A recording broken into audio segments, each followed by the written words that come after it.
بسم اللہ الرحمن الرحیم۔ سفید کپڑوں کی پلاہٹ دور کرنے کا طریقہ۔ خواتین کو اکثر شکایت رہتی ہے کہ سفید کپڑے اچھی طرح دھونے کے باوجود وہ اجلے اور سفید نہیں ہو پاتے، اس لیے وہ مہنگے ڈٹرجنٹ اور صابن کا استعمال بھی کرتی ہیں لیکن پھر بھی کوئی فائدہ نہیں ہوتا۔ لیکن آج ہم آپ کو چند ایسے آسان طریقے بتائیں گے کہ آپ کے کپڑے اجلے اور چمکدار ہو جائیں گے۔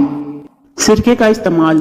سرکے میں تیزابیت پائے جاتے ہیں جو کہ کپڑے میں موجود ضدی داغوں کو منٹوں میں ختم کر دیتے ہیں۔ کپڑے دھوتے ہوئے آدھا کپ سرکہ ڈال دیں اور پھر ڈٹرجنٹ ڈال کر کپڑے دھوئیں۔ کچھ دیر میں وہ اجلے ہو جائیں گے اور انتہائی ضدی داغ بھی دور ہو جائیں گے۔ ایک بات کا خیال رکھیں کہ کپڑے دھونے کے لیے صرف اور صرف سفید سرکے کا استعمال کریں۔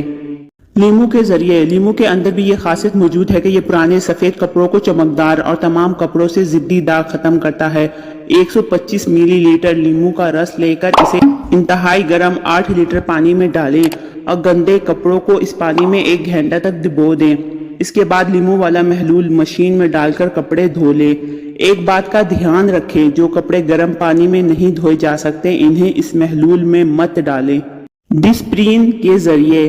آپ نے سر درد کے لیے ڈسپرین تو ضرور کھائی ہوگی، لیکن دلچسپ بات یہ ہے کہ اس کے ذریعے کپڑوں کے داغ بھی مٹائے جا سکتے ہیں۔ ڈسپرین میں سیلی ایسلک ایسڈ پایا جاتا ہے جو کپڑوں سے داغ مٹا سکتا ہے۔ 8 لیٹر گرم پانی میں 5 گولیاں ڈسپرین ڈال کر حل کر لیں اور اس میں گندے کپڑوں کو 2 گھنٹے تک بھگو دیں۔ اس کے بعد اسی پانی میں سرف ڈال کر کپڑوں کو اچھی طریقے سے دھو لیں۔ آپ دیکھیں گے کہ کپڑے چمکدار اور بالکل نئے جیسے ہو جائیں گے۔ مزید اس طرح کی انفارمیٹیو ویڈیو کے لیے میرے چینل کو لائک اور سبسکرائب کریں۔ ملتے ہیں نیکسٹ ویڈیو میں، رکھیے گا اپنا بہت سا خیال۔ اللہ حافظ۔